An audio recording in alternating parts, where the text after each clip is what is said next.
Well, good morning, everybody. Well, it's morning for me, not for some of you, I know. Um, but it's great to be back and thinking about this class, which has got a lot of information in it. So I apologize in advance for sort of how packed it has to be. But we're talking this week about investigation of the Dharma. So we're turning from this inward experience of our own mindful practice of noticing what's arising in our inner experience and turning our attention to investigation and inquiry of the Dharma. So for the past four classes, we've been learning and practicing these concentration techniques and their relational impact, particularly our relationship with ourself. And the first class focused on embodied practice, you recall. The second class focused on perceptions. The third class focused on emotions. And last week, we introduced comprehensive concentration practice and briefly introduced Zen koans. So I wanted to check in first to see, is there anything you want to share about your experience practicing with any of these techniques or anything that we discussed last week so far? So if you would raise your hand, I can't see everybody. So if you click on the reactions button and choose raise hand, then I can see that someone's raised their hand. So if you have anything you want to share about that.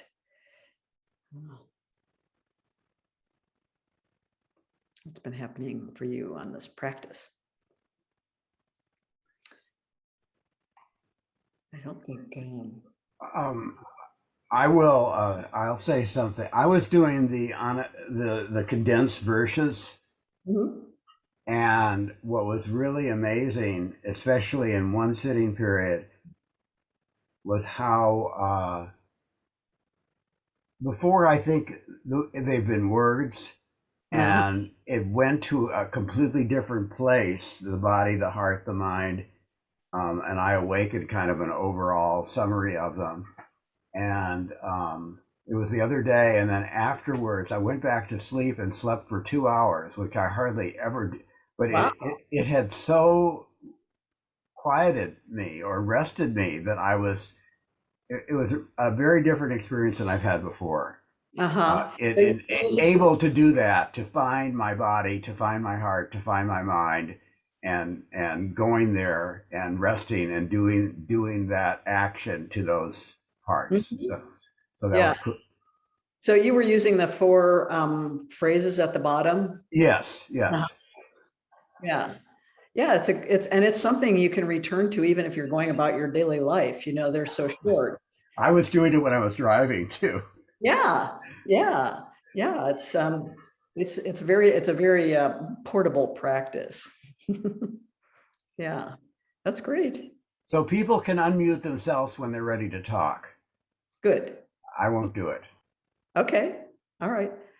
Ellen.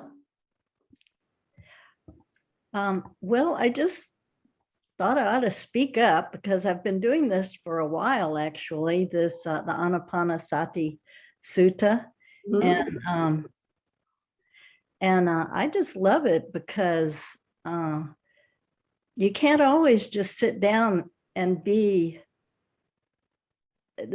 sometimes, it's fine to have a thought come up and here and there, but sometimes if it's just a constant barrage, it's really nice to have something that can get you really centered and get the mind quiet enough. It never will be completely quiet, but get it quiet enough to really just to get deeper, go deeper and longer into meditation. Yeah, it drops you into a different place, I think. And so I know lots of Zen teachers who start out their own personal meditation practice with going through the Anapanasati steps. As it does just sort of bring you right into this present moment. Well, it's kind of interesting to me to know that is acceptable. Yeah. Because I do find it extremely useful. Yes. Yeah, absolutely. Or you can do it a whole sitting period at the start of an intensive, for example, Mhm. and settle yourself down, or the first period of the morning, settle yourself down a little bit so that you can really be present. That's great. Yeah. Yeah. And so you have experience with doing this for a while, and it's now an established practice and not just something novel to try out. Right. Yeah, it's very helpful, I think. And it's very easy to assimilate. Yeah, I think you can learn it quite quickly. Yeah. Yeah. Yeah, wonderful. So, Jay. Um, Morning, everyone. So what I have found for me is that doing this course has made me more mindful and aware, to tune into myself, like what I'm feeling, what I'm thinking, even questioning what I'm perceiving, like, and I ask myself, what if I didn't have if I didn't have these words, what would this experience be? Like, so yeah, really, it's just like I feel like I'm experiencing life anew, like in a whole new way, because I'm questioning everything. Like, you know what I mean? Like, even this morning, my window is right here, and I'm looking at the sky, and I'm actually seeing the clouds moving, and and I start thinking, oh my God, isn't it a marvel, a marvel how we're living on a spinning planet, and like it's like I went on this rabbit hole, and then I started thinking, well, I'm feeling awe, I'm feeling I'm feeling amazement, and it's like all these things. I just thought, honestly, I feel like a kid, and I start thinking, is this how a child feel, a baby feels, seeing Yeah. everything. So yeah, this whole thing has just had me experience like differently. So yeah. That's great. Yeah, that's I think such a wonderful, refreshing experience then, right? Yeah. Yeah, that's great. Oh, it's great to have these reports because I love to hear how people are taking up these practices and what they're discovering. So thanks for sharing that. Maria. Hi. Oh dear, frog in my throat. I've been practicing with the breathing, the body awareness, and the gladness and the joy. The meditation things. I've been going through them, and I found it really interesting to sort of actively do that and actively, intentionally breathe in joy, breathe in calming mind activity, whole body, and the whole body. And what I noticed while I was doing it was I could feel the effects of the meditation, but also the shadow of where I was just before, and the kind of my body going towards that and then having to bring it back again. The attachment to, well, I mean, I've had a lot of anxiety this week. There's just a lot going on around me right now, and just noticing the attachment to that and how good I do anxiety. I do it really well. I've got a lot of thoughts and ideas. Yeah, I've got a lot of ideas and thoughts and all sorts, like a whole system of thinking and bodily sensations around anxiety. So really interesting, just noticing that shadow of it there while I'm here, and kind of, but staying here, but really still feeling it and aware of it. The shadows and echoes are very strong. And then I thought, I was doing the whole body awareness thing, and then meditation, and then and I thought I wasn't aware of my foot. And I thought, if I'm not aware of my foot, what else am I not aware of? What other subconscious goings ons are kind of working in the background that I'm not aware of? And I found that really interesting. And then I was thinking about your koan at the end, about what is your world? You call What do I call the world? And I was thinking my world used to be so huge, and I'd get so, and it was too big and it was overwhelming. My idea of Mhm. what I had to do and what I need to sort out. And it was only through bringing back my world into practicalities. What can I do in my immediate surroundings to make a difference or to help or to create less suffering? And it was only when I narrowed it in that I stopped getting that overwhelm. In my 20s, I was so overwhelmed because I had to fix the world, and it was down to me and I had to sort things out, And now I have to realize that, my world is what I can affect in my world. And that's far reaching, that goes and like my niece the other day said, she was sat with her two brothers in a really anxious, difficult situation. And she said, I just brought you up, Maria, to mind. I just thought of you and I thought, what would Maria do? What would Auntie Moo Moo do, as she calls me? She calls me Moo Moo.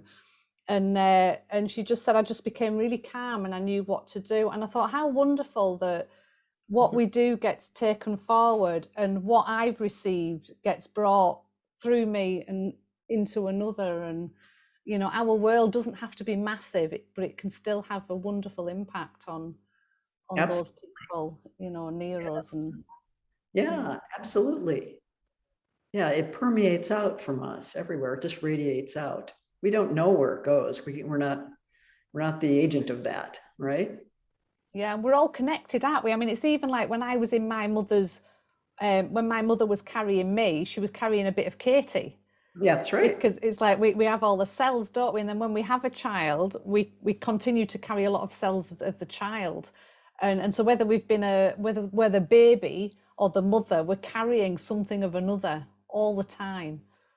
Yeah. And I find that so, so interesting how we are so physically connected as well as everything else, in other ways. Yeah, emotionally and psychologically, and yeah, and in this fabric of spirit that we're connected to, right?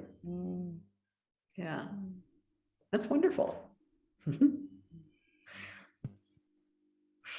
Mehdi.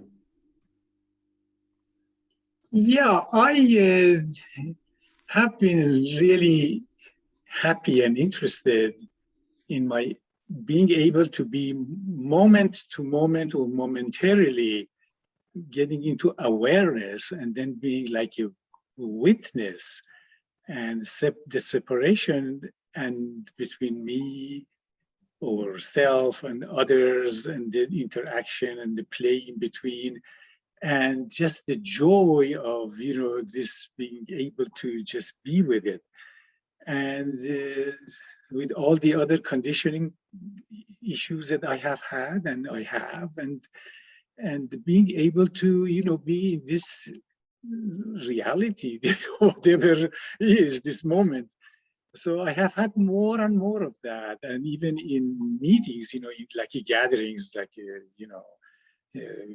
last night with the good friends. So it's just a joy. It seems I am, whatever I'm doing is getting me to a good place. Well, I think that's what even the scientific research shows about mindfulness practices that bring us into present moment awareness, bring joy. Yeah. Yeah. Yeah. That's wonderful. Yeah. Well, and so I'll say in passing, I've been reading a book called Peak Mind, which is by a wonderful Indian woman researcher, neurophysiologist, who does research on attention. And since in meditation, we're constantly refining and developing our capacity to pay attention, I was very interested in what she was learning from the scientific side of the study of attention. And it's a wonderful, wonderful book. And she talks about her own experience as well, and the difficulties of maintaining attention in the kind of world we're in, and with the kinds of competing demands that we have, and all of the ways that we try to manage that fail. So I was very interested to read about what she learned about what works, and it's basic mindfulness practice. They tried everything. I mean, they tried every single thing you can imagine for training attention. And the only thing that worked was mindfulness practice. And she's broadly studied this across the military, across just all kinds of large populations. And it's quite an interesting book because she's talking about what she learned in this study of attention. And so in any event, I've been really enjoying reading it. And she has some little simple practices. They're like 12 minutes each at the end that people can do to actually train. She says, like, this is like push-ups for the attention faculty. So anyway, today we want to turn our attention to an often overlooked meditation practice taught by the Buddha, investigation of Dhammas. So I'm drawing today pretty heavily on Analayo's wonderful guide to the Satipatthana Sutta, Satipatthana, the direct path to realization. He's written about 3 books about the Satipatthana Sutta. He's probably the world's expert on it. But there's some very surprising things in this book that I just wouldn't have any idea of. So in any event, this particular Satipatthana, the Satipatthana of investigation of dharmas, is the subject of 5 chapters. So obviously it's pretty important. And we won't be able to cover the whole territory. You could do probably a couple of years of just studying this book.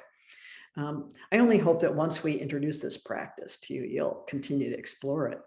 So I'll take up these traditional teachings, the Buddha's traditional teachings in the Pali Canon on investigation, and then we'll return to koans as a special case of investigation that was developed in the Zen tradition. So what do we mean by investigation of dharmas? Our Buddhist tradition is not based on beliefs or origin stories or paranormal mystical experiences. It's an empirical practice in which we engage in inquiry to examine the teachings and their truthfulness based on our own experience, intelligence, and study. So there's a sequence to the concentration practices taught in the Satipatthana and Anapanasati suttas, which is a kind of curriculum of the Buddha's instructions for meditation. It's a mode of inquiry. So we take up our practice of investigation of the dharmas once our bodies are calm, our mental activity has settled down, and we've accessed the mind, which has become concentrated, bright, lucid, and unperturbed. So we undertake this inquiry to establish our own relationship with the teachings that are conducive to wisdom, compassion, and happiness taught by the Buddha. And this is so helpful, what the kinds of explanations that Analayo provides. He says the word investigation in these Pali Canon teachings, vikaya, is derived from the verb whose range of meaning includes both investigating and discriminating. Thus, investigation of dhammas can be understood as an investigation of subjective experience based on the discrimination gained through familiarity with the dharma. Such discrimination refers in particular to the ability to distinguish what is wholesome or skillful for progress on the path and what is unwholesome or unskillful. So there isn't a concept in Buddhist teachings of good and evil or sinners and saved. There's what's wholesome and skillful and what's unwholesome and unskillful. So what this Satipatthana is actually concerned with are specific qualities, such as the 5 hindrances and the 7 awakening factors we'll talk about in a minute, and analyses of experience into specific categories, such as the 5 aggregates, the 6 sense spheres, and the 4 noble truths. These mental factors and categories constitute central aspects of the Buddha's way of teaching, the Dhamma. These classificatory schemes are not in themselves the objects of meditation, but constitute frameworks or points of reference to be applied during contemplation. Now, I thought this was really interesting. During actual practice, one is to look at whatever's experienced in terms of these dhammas. Thus, the dhammas mentioned in this Satipatthana are not mental objects, but are applied to whatever becomes an object of the mind or of any other sense door during contemplation. So these qualities or factors are ways of looking at our experience or lenses for understanding our experience as it's arising. So this is from Analayo. So in other words, When thoughts, feelings, or sensations arise in the mind, investigate whether one of these contemplations is present. There's no need to be agitated about it. We're just investigating mindfully the appearance of these things. So consequently, we want to establish mindfulness as our introduction to investigation. So once we're settled and still, and our mind is reasonably clear, we can take up, for example, the contemplation of the 5 hindrances. This is the first of the contemplations of the Dhammas. And they are sensual desire, aversion or ill will, sloth and torpor, and restlessness and worry and doubt. So the Buddha's teachings are, if sensual desire is present in you, you know there is sensual desire present in me. If sensual desire is not present in you, you know there's no sensual desire in me. And you know how unarisen sensual desire can arise, how arisen sensual desire can be removed, and how a future arising of the removed sensual desire can be prevented. And so on with each of the hindrances. So you know it's present, you know it's not present, you know how, if it's not present, you can bring it forth. So maybe you're not hungry, but you could think about a nice meal that you would like to have. And then you can create that sensual desire, right? So you know how it can arise, how arisen sensual desire can be removed. So we've all had the experiences of recognizing that we're hungry, but then we get caught in something that we're interested in and we forget all about it, right? And how a future arising of the removed sensual desire can be prevented. So if I don't want to think about food, I have to have a plan for what I'm going to think about other things, right? So it's so on with each of the hindrances. So I like Analayo saying the use of the term hindrance clearly indicates why these mental qualities have been singled out for special attention. They hinder the proper functioning of the mind. Under the influences of the hindrances, one is unable to understand one's own good or that of others, or to gain concentration or insight. Learning to withstand the impact of a hindrance with awareness is therefore an important skill for one's progress on the path. According to the discourses, difficulties in counterbalancing a hindrance are a good reason for approaching an experienced meditator or a teacher to ask for practical guidance. So if you're having trouble with ill will and turning your awareness toward it doesn't seem to be helping to resolve it, then you can you'd be wise to consult with someone who can give you some support around that. So hopefully that makes sense.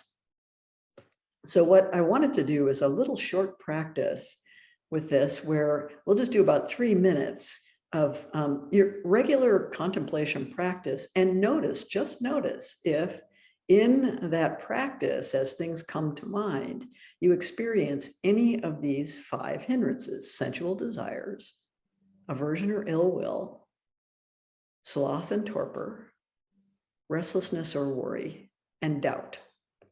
So don't contemplate the hindrances. Don't sit there and wonder about sensual desire. Notice when they're attached to some experience, thought, or sensation you're having. Okay, so let's try this for just a little bit.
So this is something I'll sometimes do right at the start of a meditation period also, is check for presence of hindrances. But what did you notice when you did this little investigation?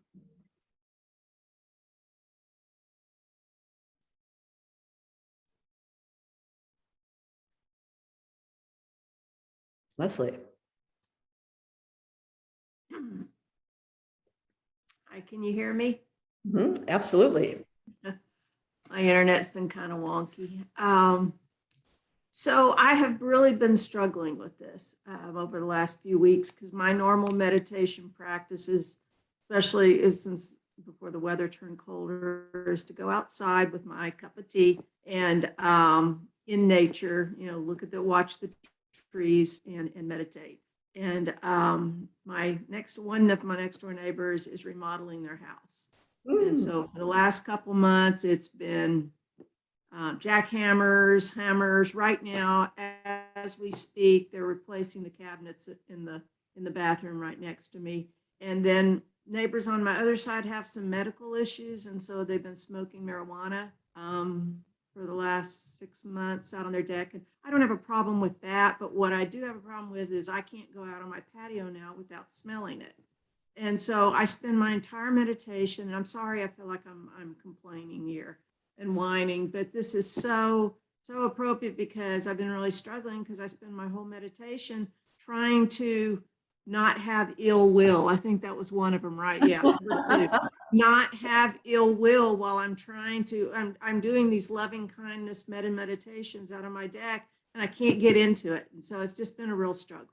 So if there's any way y'all can help me with that, I would really appreciate it. We wouldn't advise you to suppress the ill will.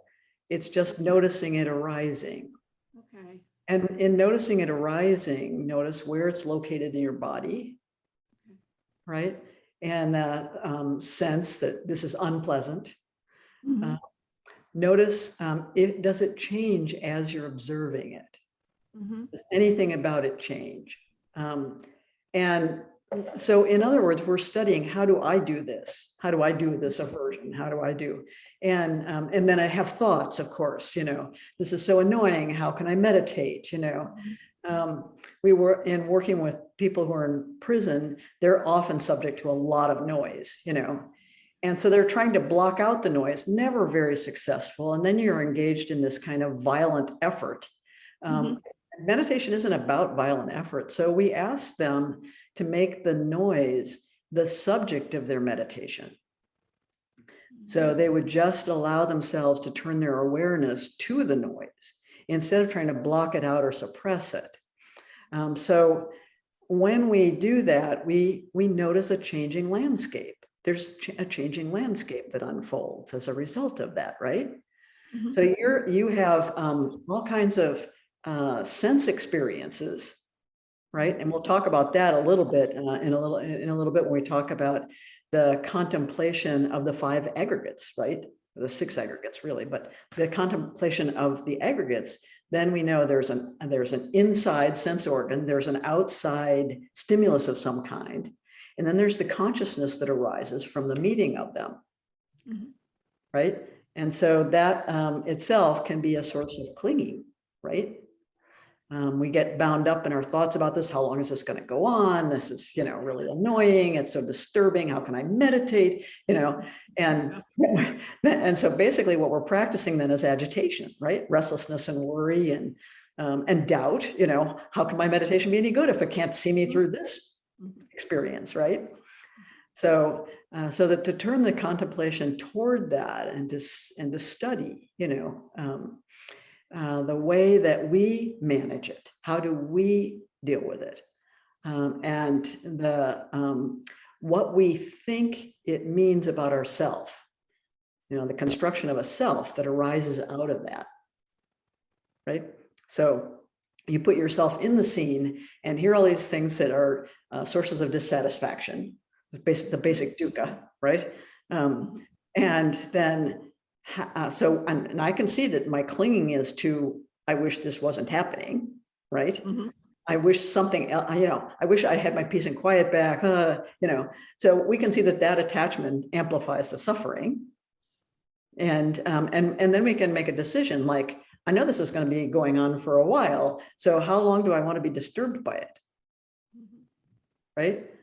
And what, how do I want to meet it with my awareness? Right. So it's not really about fending off or trying to suppress your own feelings about it, but this, oh, I'm meeting it this way. Oh, ill will is arising. Oh, restlessness and worry is arising. Oh, now I feel dull about it, like, and you'll just run through the whole list sometimes, right? Yeah, my sensual desire is for my senses not to be impacted in these ways, right? Yeah, so it's like you get the whole catalog. And so the experience is just the experience, noise, aroma, it's just the experience. And then we watch, what do we do with that experience? How are we meeting that experience? Oh, we're doing this. Oh, I feel it in my body. I feel it in my gut. I feel my jaw getting tight. I want to say something, but I'm not going to say something. My throat's getting constricted, and so I'm just like, this is how I do this, right? We're just studying it. This isn't a wrong way or a right way to meet it. It's just like, oh, this is how I meet it. I see this as my conditioning looks like this, and it works in this way. And it reinforces a sense of self. Me, the one who's the victim of all of this, or me, the one who has to practice with all of this, or me, the heroic overcomer of all this, but it's all self-me, right? So that's kind of how we can study what our experience is showing us about ourselves, right? I don't know if that will help you or not. It does. So I will look at, I think it really does, because rather looking at, the first phrase of, caught in the self-centered dream keeps coming up because it's obviously all my self-centered stuff, but I will, so I'll look at it more from a different point of view and focus on it. So I often invoke Joko's little framing of, well, how should it be? Well, everything should be peaceful and quiet like I want it to be. And, then how is it really? Noisy. So how should it be? We have a pretty good idea how it should be. And then how is it really? Oh. Thank you. Yeah, good luck with that. It's a advanced practice is how I explain it to people. Now you're in advanced practice. All right. Mehdi. I thinking today, I have been, for some time in this past year, and so quite worried about, whether I am making progress, whether I'm capable of, doing this practice. And I think most recently I have been able to sort of calm down, stay back, and just accept whatever it is in my life and just take it from there and just get back to awareness of what is going on within myself and my, person, my character, and all of that. So, there is some kind of a, I am resilient. I don't give up. And there is more confidence, actually. And I'm just becoming more that it works. You just have to. Well, it's in terms of whether people have the capacity to do it, if they can bring their body into stillness, and if they can allow themselves to have silence, they could do this practice, because that's all that's really involved. That's all that's required. And you can be sitting, standing, lying down, or walking. But it's that capacity to come into present moment experience and be quiet. And then just study like you're in a forest. Just study what's happening around you and in you. There's nothing complex about it. Yeah. I'm making it more complicated because I'm introducing all of these contemplations. Well, I get into overthinking, actually, just I get lost. I get like a wallowing, Yeah. Just bring it back to the simplicity of sitting. Right. Yeah. Okay. Maria. I was just thinking about when you said about ill will and feelings and I think I mean, I know exactly where I feel it in my body. I get like a burning in the center of my stomach, and it can cause me quite a lot of physical issues, if you like, with digestion and things. And but I think for me, it's I have to remember, just because it hurts doesn't mean it's wrong. And it's kind of like, I can get really hurt by, I mean, I'm in a situation at the moment where people are wanting me to do all these different tasks and jobs and things, not Appamada, it's a completely different thing. And nothing to do, but then I enjoy all this, I love this, so this is, but it's kind of like, so I'm in the background doing all the jobs and wanting all the advice and everything and all this kind of stuff, and then they let everyone know they're doing it. And there's something about that kind of does something to me. It kind of creates a little twist in my stomach and uncomfortableness. And then I think, well, I need to look at this differently. I need to do something different with this, because, like, to get to that point where it doesn't matter what anyone else is doing on the outside, my candle flame stays still in the center of me and nothing blows it around. And it's kind of like, but it does. And then I feel like, oh gosh, this shouldn't be doing this to me. This shouldn't be blowing me around like this. I should be okay by now with people that, I think it's when people like want me to be invisible, but they want me to do everything. Right, yeah. And then they take the credit for it. And it's like, well, I shouldn't be bothered about having the credit for anything. That's an ego thing. I shouldn't mind that. Why is that kind of bothering me in the way it is? But it happens again and again and again, every year, twice a year. It happens, each time. And it's kind of, but I make it my problem completely. It's like, because it is, isn't it? It's something I'm doing with that. Or is it because you're the one who's suffering, and you're suffering because of a certain attachment to the way things should be. And they are what they are. You have to decide for yourself, you're going to do what's asked of you or not do what's asked of you, and not care about the outcome of it. But still, nobody is immune to these feelings that arise. It's just knowing how to practice with them. Oh, having that feeling. Oh, having ill will arise, like it's knowing that it's present. Knowing how we can make it arise. And we think about this over and over and over again, it's the thoughts, isn't it, that get attached to it all, and then you start thinking, oh gosh, well, why am I doing this? And then I think, no, Maria, you're doing it because you love what you're doing, and you're doing it for the sake of everybody else. And I have these conversations with me, but it's always like these two people that kind of, it's more when somebody kind of steps forward and says, oh yes, that was me that did all that, and it does something, and it shouldn't, should it? It's like, I should be above and beyond that. You're having a lot of problems with the shoulds, Yeah, I need to take that out of my vocabulary, don't I? You need to look at the koan of Hakuin and the baby. Do you know that koan? Is that when he goes up the mountain with the baby and he says, is that so? Yeah. You got my daughter pregnant, and yeah. So, I do. I've been thinking about him, and I'm thinking, I want to be him. I want to be that guy. Oh, look how free he was, right? Look how free he was. Because it doesn't matter, does it? In the whole scheme of things, it doesn't matter who thinks what or why or what. It doesn't matter. But I've got a real thing about being misrepresented, and I know it comes from my mother and from being young. I think a lot of people have that that sense, and of course, it's bound up in how I see myself and how I want others to see me, right? So that means we're not really doing things out of a motive of generosity, because there's still a hook in it, right? Yeah, and that's what I keep an eye on that, because that's not what it's all about, is it? It's kind of, you're doing it out of generosity. It's that, and that's the whole. But it's when people step forward and actively say, I did all that. This is what I've done, and you've spent like 2-3 days sorting it all out. So your practice is, are you able to say, oh, is that so?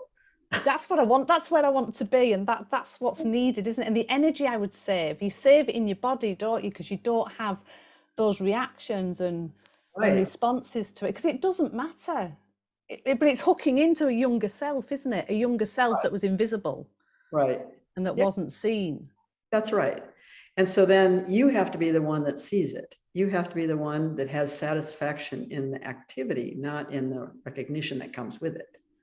So it's difficult because we all want to be special. Everybody wants to be special, and they want to be seen as special. And then you realize, oh, everybody is special. I'm special just like everybody else. Yeah. But then So- it's like the guilt and the self turning on yourself for having those feelings. yeah. You know, that happens, like, oh gosh, you know, Right. that's The like whole- feeling like a horrible person. Whole thought system. This is a whole thought system that, you know, predictably gets rolling, right? And it's got a pattern, and that's the pattern, right? Now I'm a bad person because I care about these things, and I shouldn't, and yet I do, right? And everybody has this, you know. It's just we know how to practice with it and not like spray it all over everybody else, right? But you can also see that they have it worse than you and need it more. That's right. And that's what kind of holds me. Like, I know they need it more than me. They need to have that credit, or that they need it. There's something where they have to do that. It comes from a sense of lack. So yeah. So it's kind of like, let them have it, because you can see in them, you can see it, you can see that, you can see the redness, you can see they need it. Yeah. You know, and then it's kind of having compassion for that and where they're up to. Right. With that, and compassion for myself for kind of having a niggle with it. It's a small thing. It's not winning a Nobel Prize. You know, it's getting credit for some small thing, right? So it's not discovering the cure for cancer, or, you know, yeah. So that's a really good recognition. So anyway, I know there are other questions, but we probably need to move along so we don't get too delayed here. But hang on to your questions, and we'll see if we have time for them a little bit later. Because the next contemplation is the contemplation of the 5 aggregates. And these are what the Buddha famously taught are entirely what we're composed of. There's nothing else. So in this teaching, he teaches, you know, such as material form, some body, right? Or a table, such its arising, such its passing away. So this form arises, this form passes away. It's true of every single form. Such as feeling, we already covered that, right? Positive, negative, and neutral. Such as its arising, such as its passing away. Such as cognition, such as its arising, such as its passing away. Such are volitions, such are their arising, such are their passing away. And such is consciousness, such as its arising, such as its passing away. These things all support each other in forming who we are. As he said, you know, like sheaves of wheat that form a stalk in the middle of a field. But if you took them all away, there's nothing else there. So, so you see that there's 2 steps there: clear awareness of the aggregate, form, sensation, volition, whatever, followed by awareness of its arising and passing away. All of the Buddha's teachings, all of them are about this, about dependent origination, arising and passing away. So this contributes to the dissolution of a solid sense of self when we do these contemplations on the 5 aggregates. And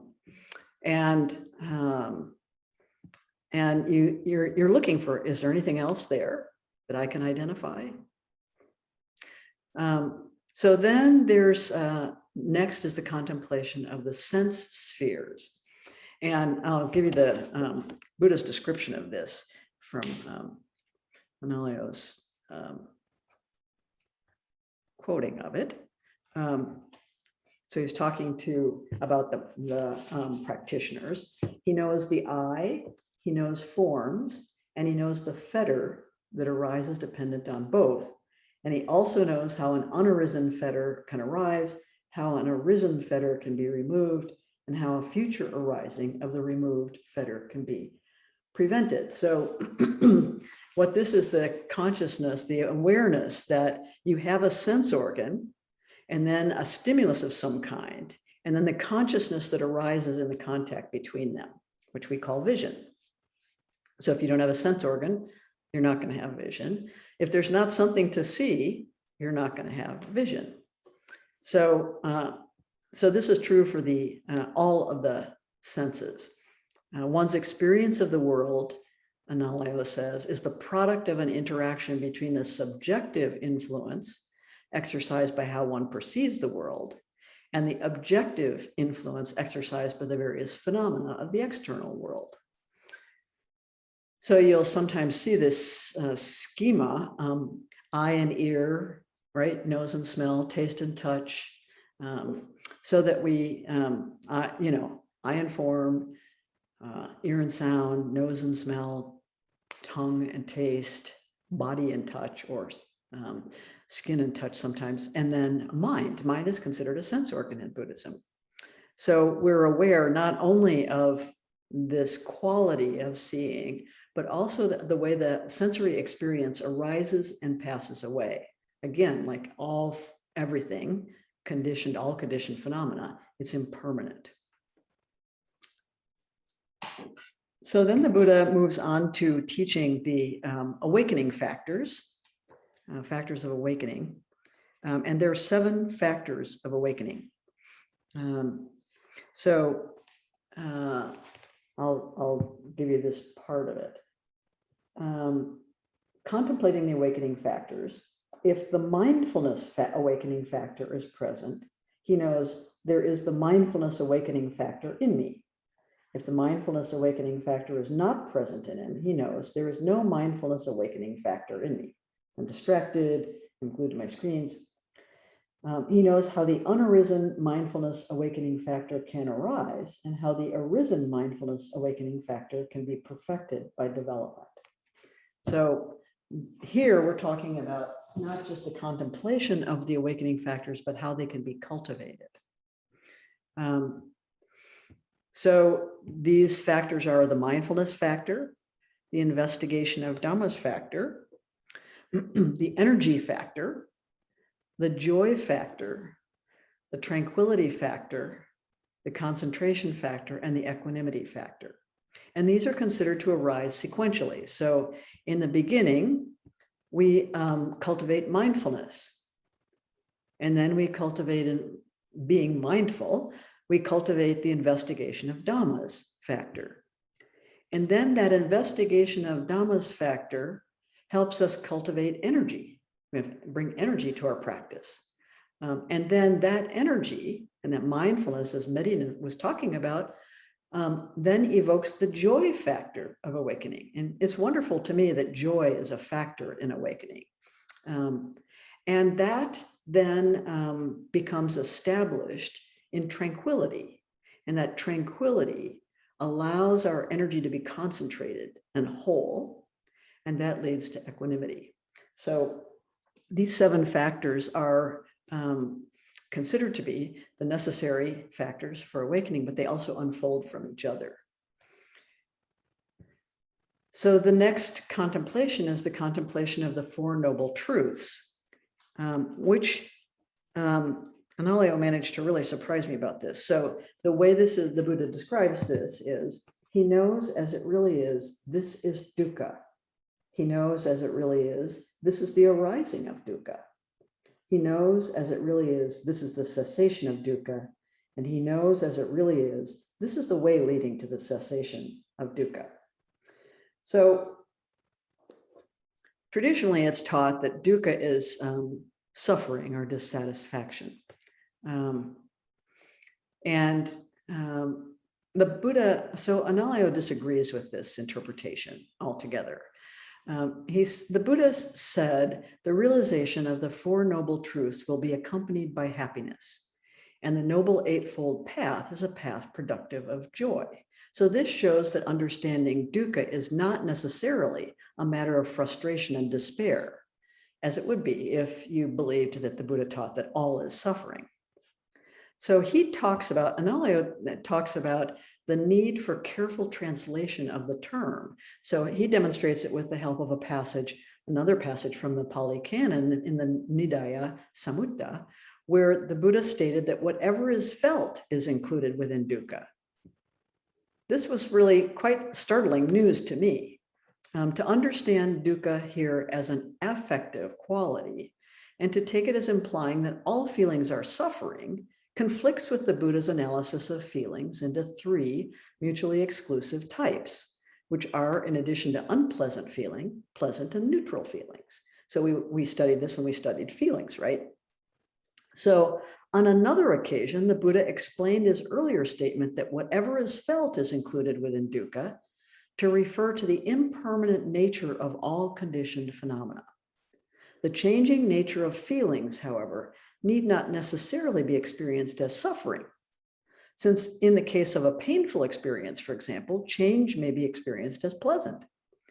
Thus, all feelings are not suffering, nor is there impermanent suffering, since none of them can provide lasting satisfaction.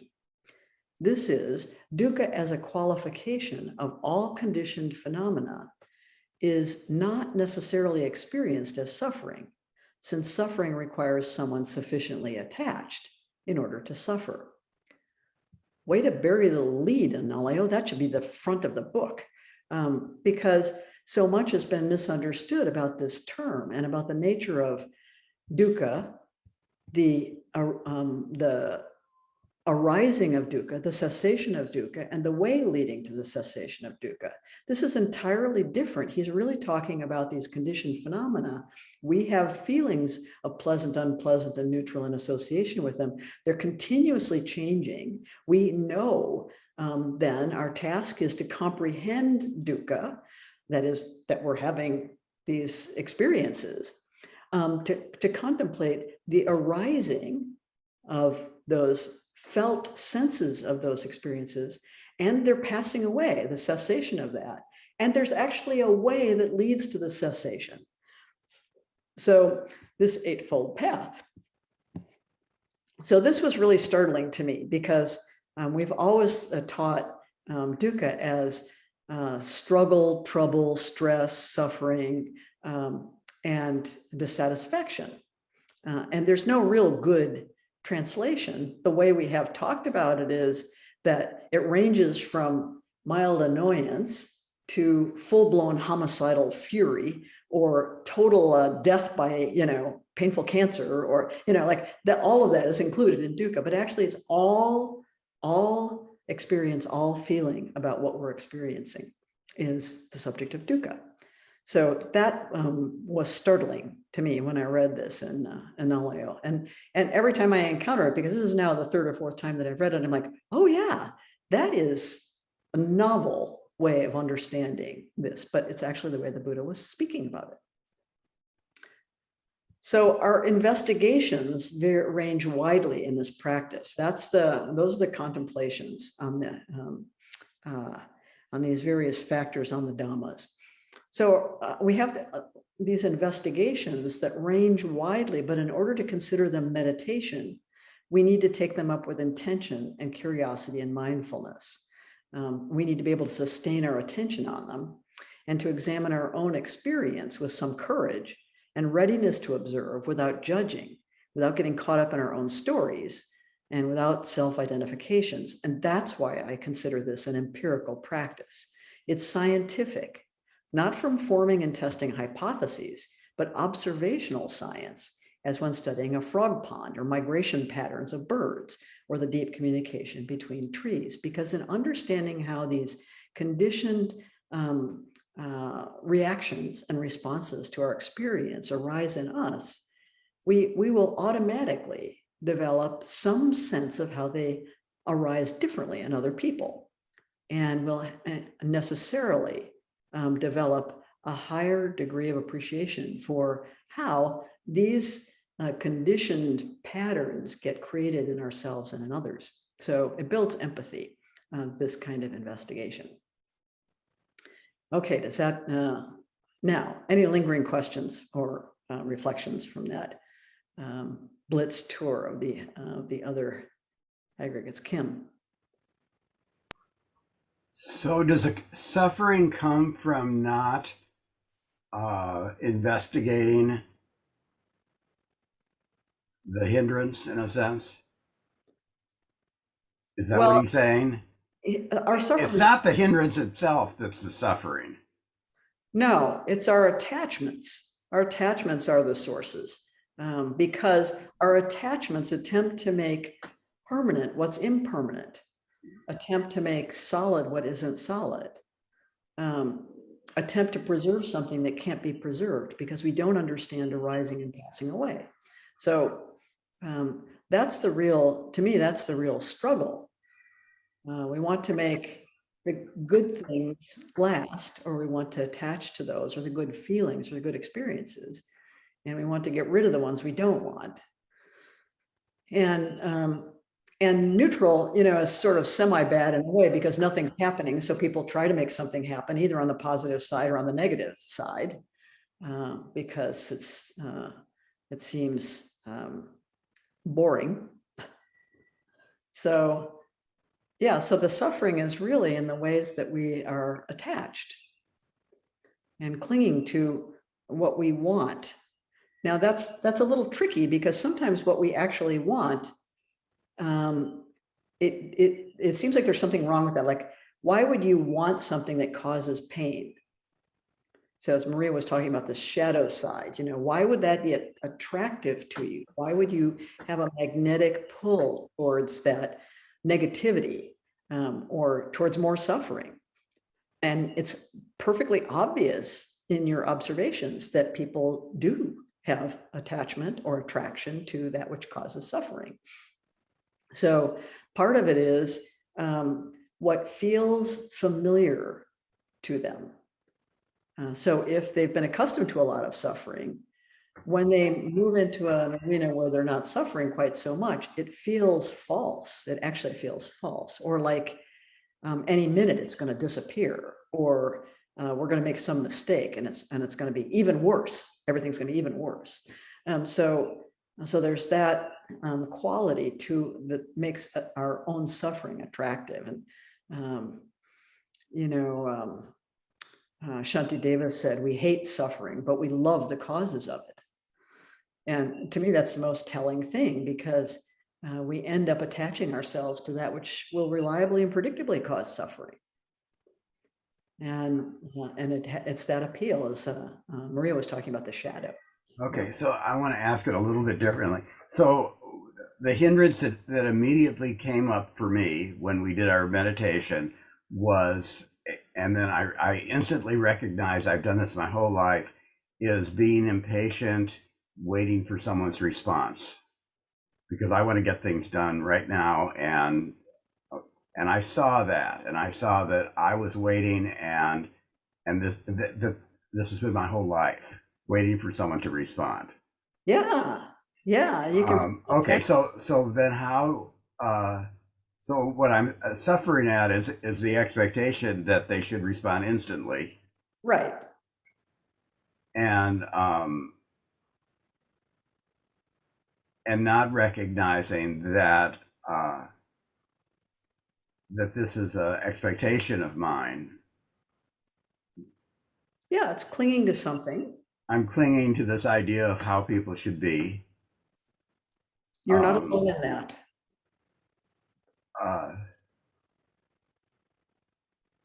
So I guess, like the other things, that the thoughts that go through our head is just recognizing that this is what's happening.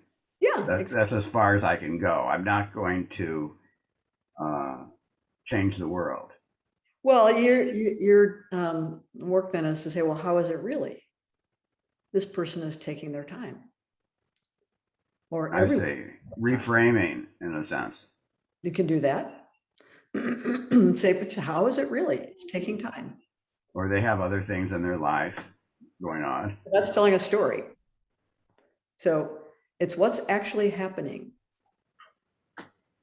Yeah, you see how fast we spin a story out of it, right? And that's not a story to say they're taking their time. Well, it's taking time, whatever. Yeah, no, that's not a story. That's what's actually happening. What's actually happening? Oh, time is passing. Time is passing, right? Okay. Yeah. Jay.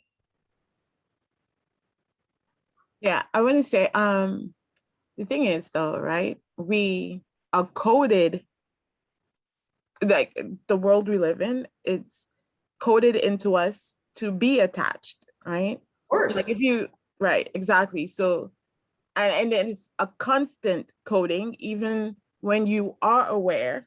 So the work is always being done. You always have to do the work because it's in the movies, the songs we listen, you know, every little thing says be attached and do everything you can to keep attached, you know, to that and not be in flow, you know. So it's that constant work. And I just wanted to say something regarding Maria and the work and not getting credit. And for me, I have been in that situation. And you know, initially I would feel my body tense, I'll be angry. And instead I speak up. I just say, I know it feels that way, but you know, it's a team effort, you know, and these things are, and I make, not angrily, but understanding that sometimes we are so focused on ourselves or feel that we need to discredit others in order to rise. And so I have learned to peacefully interject, you know, in moments where I'm like, you know, ways that say, bring it to light that it wasn't a solo effort, you know, but it just, and not being necessarily say attached to that thing that I need credit, but to bring it to light that it is not just you, you know, it's That's right. so, and it's, you know, it doesn't have to be, I don't feel that you have to sit quietly and suffer. Right? So the question But, is how yeah. you can be skillful. That is how you can represent what you want to represent without a lot of anger and without Right. blaming or blaming other people, right?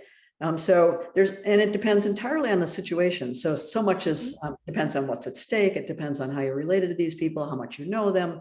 Right. So that's the skillful means part of it, which is a big part of Buddhist practice, is discovering skillful means. Like, the first thing we can do is notice my immediate reaction would be X.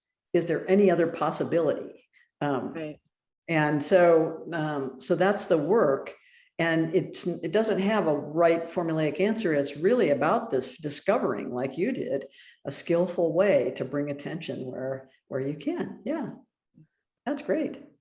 Yeah. And I would make jokes too, like, you know, to lighten the moment. And as people laugh, they just like, oh yeah, you know, and you just find a way.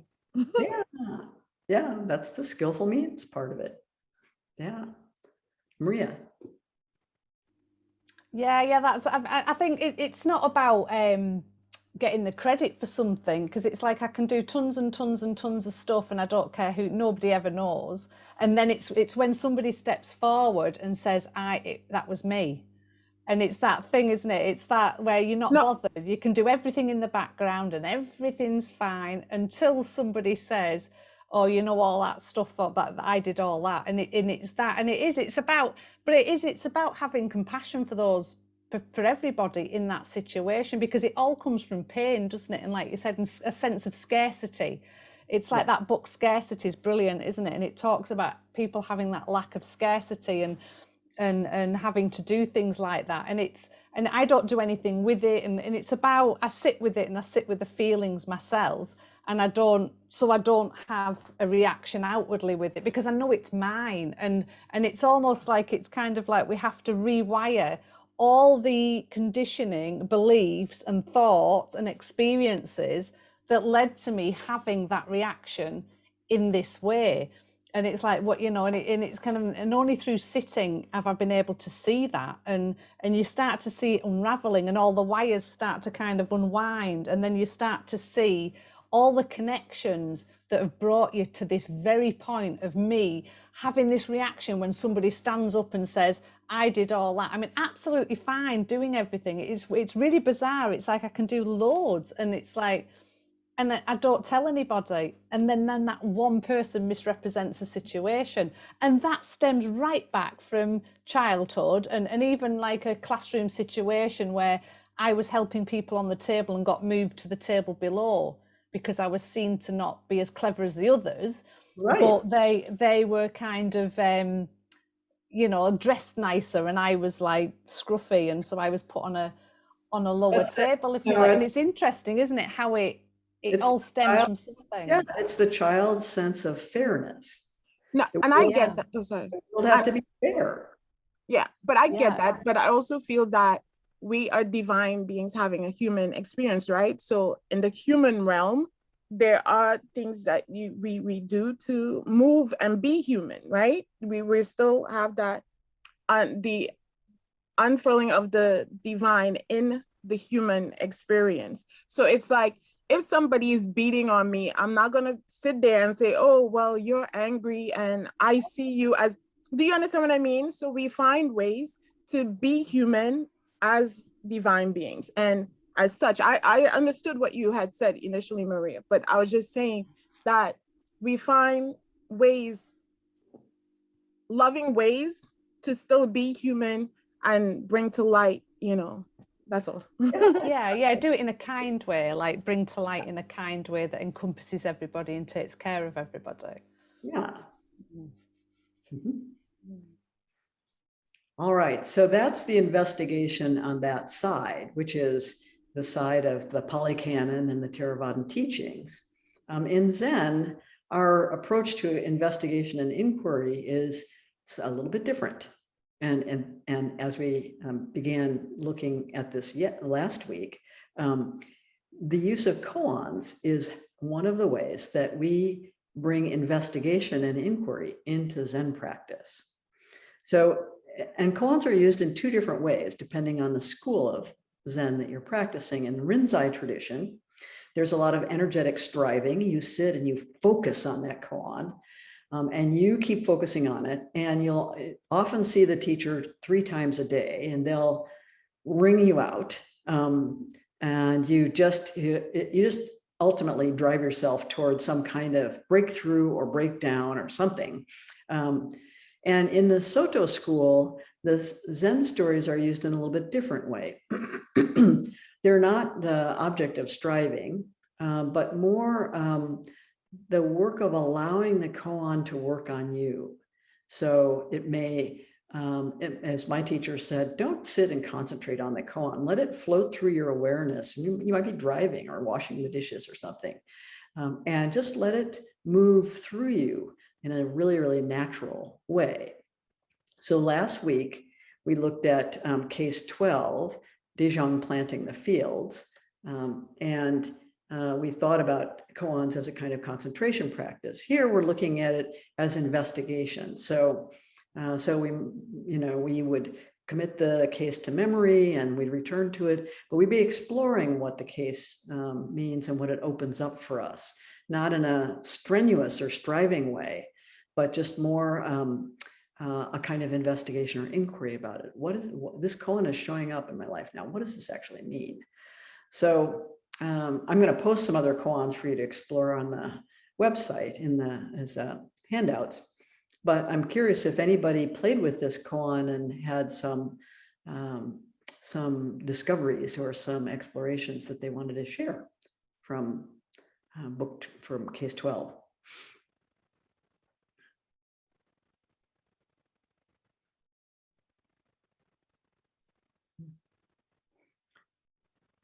So I think last time I might have given you a little bit of the introduction from the Book of Serenity, right?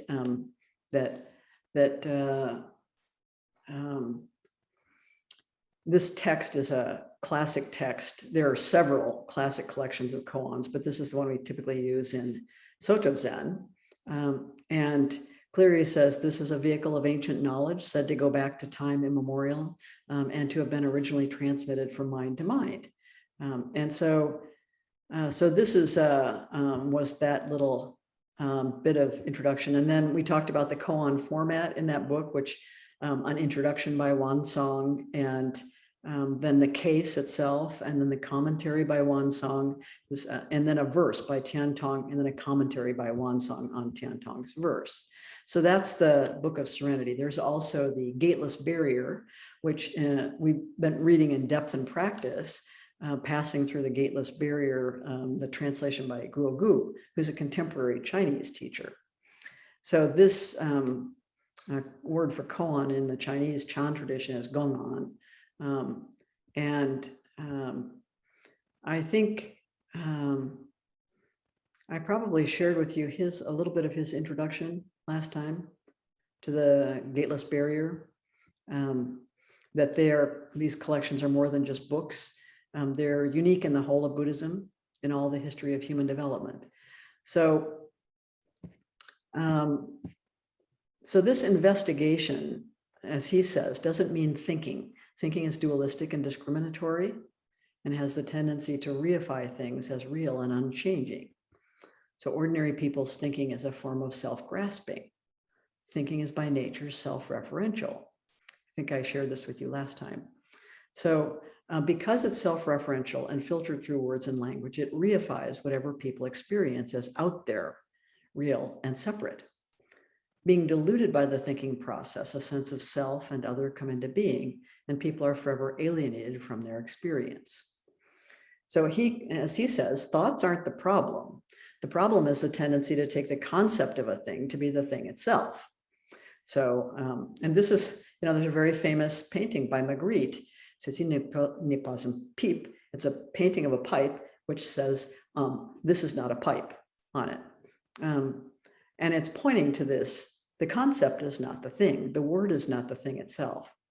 So because of this delusion, attachment arises and suffering follows. So, so he's talking about gongans are not puzzles or problems to be solved. You remember, there's nothing to solve. The stories defy logic and force the discriminating logical mind to become stuck, turning words, language, and concepts on their head, and thereby shattering self-grasping so practitioners can wake up to who they truly are. So it's a little bit of a different strategy than contemplating the five aggregates or the Four Noble Truths. The point isn't to solve them. You have to use the gongan to dissolve your self-referentiality or any fixation. So in Bring Me the Rhinoceros, John Tarrant, it's just a wonderful book about koans. John Tarrant writes, when I tried to find out what koans are, it became clear that koan is a Japanese word that has entered the English language without bringing a clear sense of its meaning. It's usually taken to refer to a riddle or odd question. A koan actually has its origin in sayings or records of conversations between people interested in the secret of life. Koans originated when Chinese culture flowered about 1300 years ago, at the period of the Arthurian legends in England. That's interesting to think about, those things were happening at the same time. In China, it was the time of willow patterned ceramics, woodblock printing, great poets and painters, and just as in Europe, civil war. It was also a time when people grew seriously interested in the technology of the mind. Certain spiritual teachers became known for a deep and free understanding of life, and people came to learn, hoping to gain the insight that the teacher had. Some left farms, homes, and jobs in the bureaucracy to form monastic communities. Some traveled by foot. Those students worked, studied, meditated, and asked questions.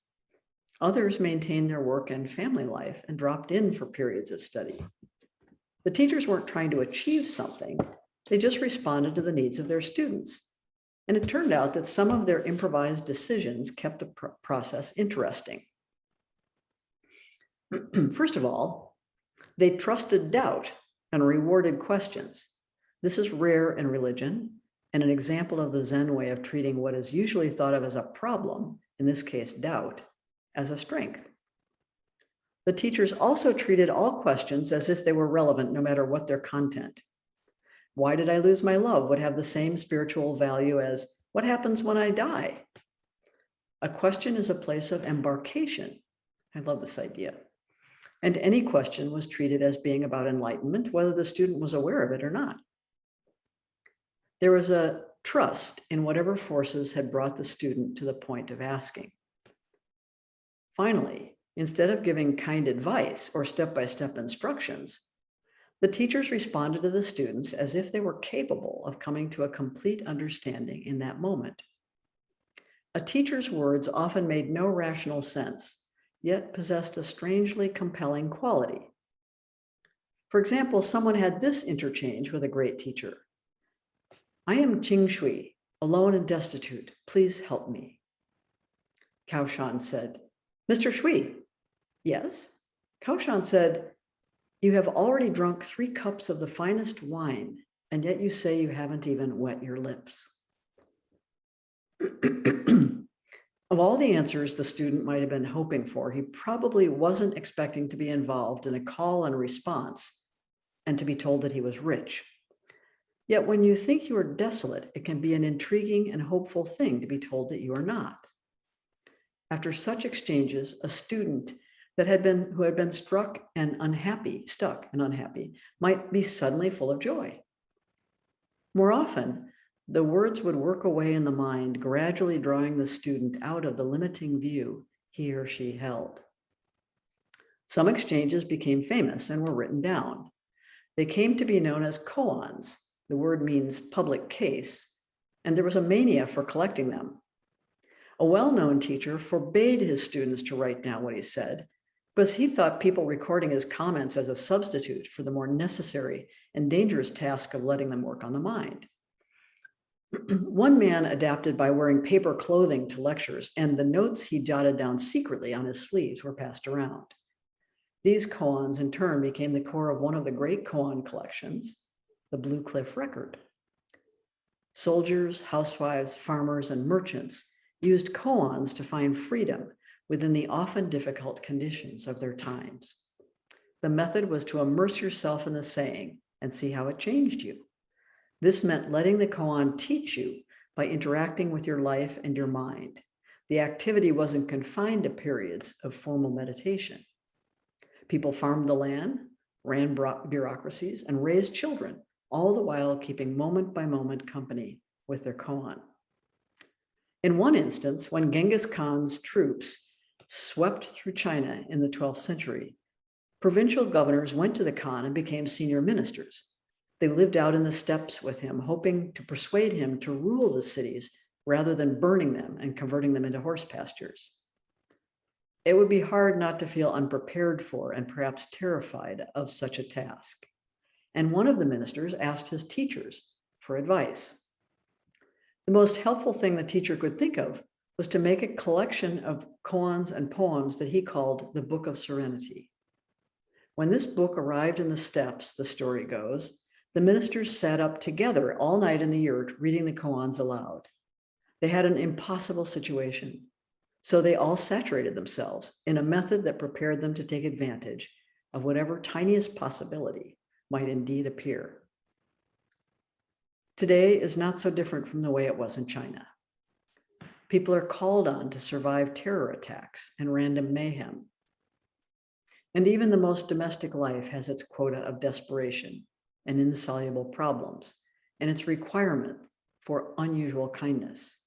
Today, people can find koans as helpful as they did long ago.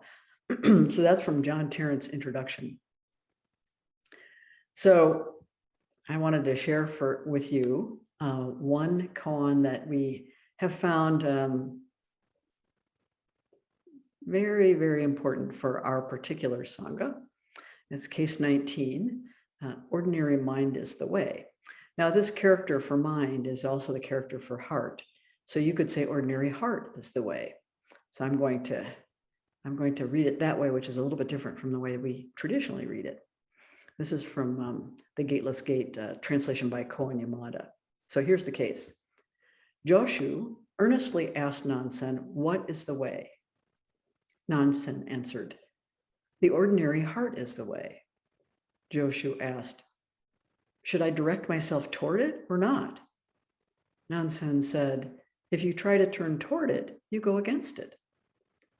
Joshu asked, if I do not try to turn toward it, how can I know that it is the way? Nansen answered, the way does not belong to knowing or not knowing. Knowing is delusion. Not knowing is a blank consciousness. When you have really reached the true way beyond all doubt, you will find it as vast and boundless as the great empty firmament. How can it be talked about on a level of right and wrong?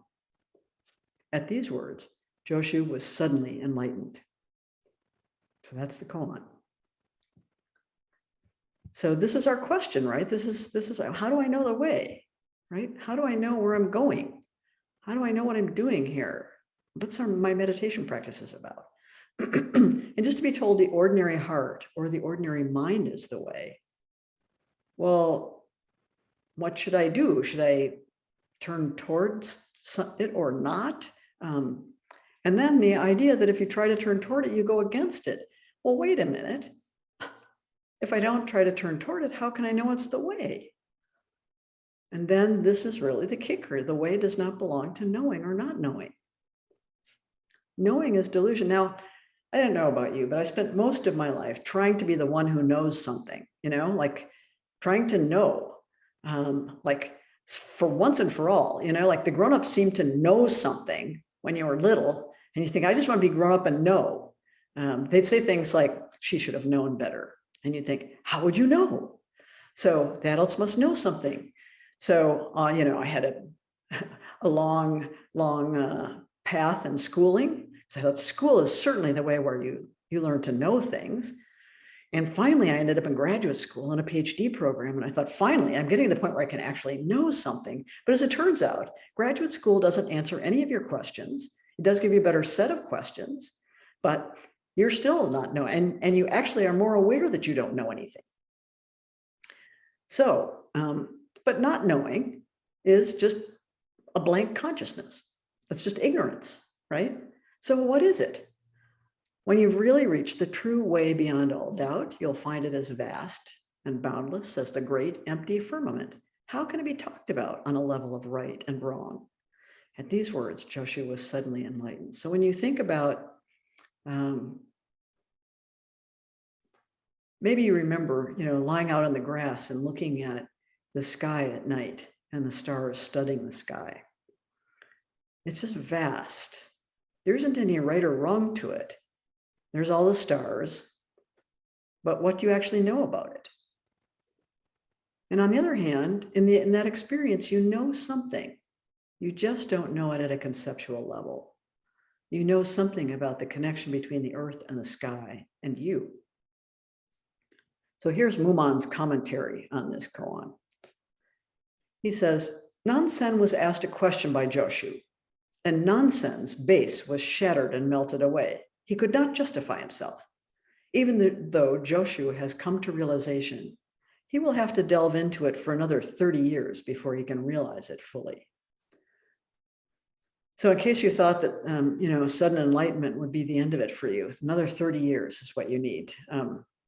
So this is puzzling. Nansen was asked a question by Joshu, and Nansen's base was shattered and melted away. He could not justify himself. So in other words, he doesn't give a lot of discursive reasoning, right? Even though Joshu has come to realization, he'll have to delve into it for another 30 years before he can realize it fully. So you notice that he doesn't say, even though Nansen brought Joshu to realization, because that's not what happens. He's come to realization. So that means there was this kind of readiness in which almost anything could have tipped him into it. So here's the verse.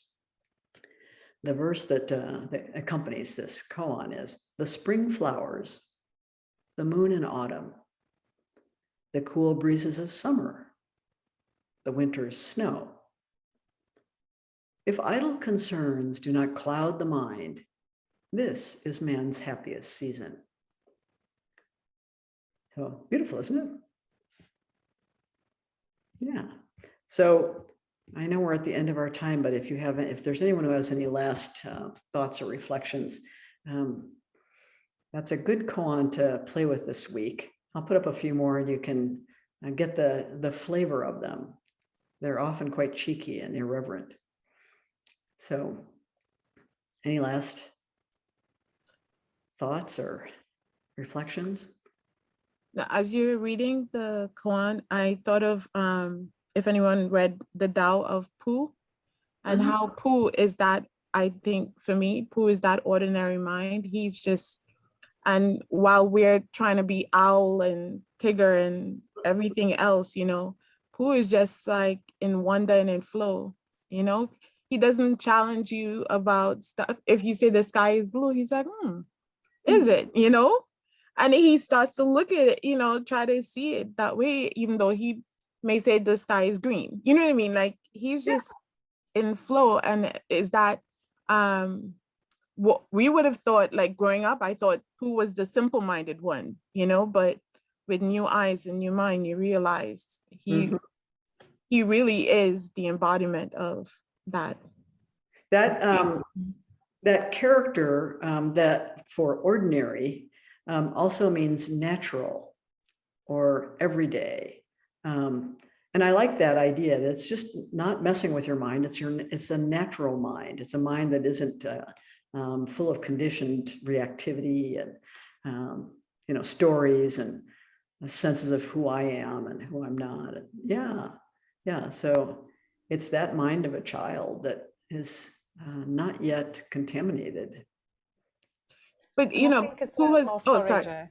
No, I was gonna say, but Pooh has been around and he doesn't take it in. You know what I mean? He just like, he's in flow, literally in flow, and it's really cool. But go ahead, Maria.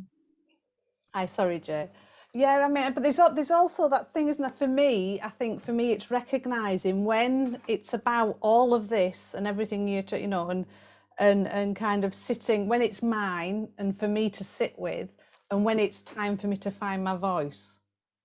And it's a real, I can have a bit of a struggle with that when you know, I know a lot of things are mine and are just for me to sit with and to work through, and they'll pass and it's not for me to put out anywhere. And then it's that distinction, isn't it, between that and right now some action needs taking. Right. And fortunately for our lives, the opportunities, the teachings and the opportunities to practice keep presenting themselves. So we blow it this time and we're like, oh, that did not actually feel good, or that did not really work out. You know, another opportunity is going to present itself. It'll be different, but you know, this is the wonderful thing about viewing all of life as a training program. You're like, oh, what am I training in now? Oh, you know, I'm training in frustration, or I'm training in how to meet humiliation, or I'm training in how to deal with anger. And so there's always a sense of, oh, I'm training in this. And perhaps, as with your niece, that training serves someone else. It's like a bank shot, right? Yeah. So next week, we're going to take up meta practice and loving kindness. So I think of this as distinct from either concentration practices or bare awareness practices. It's kind of a thing of its own. So we'll take that up, and also the practice with the Brahma Viharas. I just wanted to say, Peg, as well, that it's just quite interesting that the emotions are always the same when we get triggered by certain things. It's recognizing that same emotion, isn't it? And then it has the same sort of patterns of thoughts around each emotion, has the patterns, these whole systems around each one.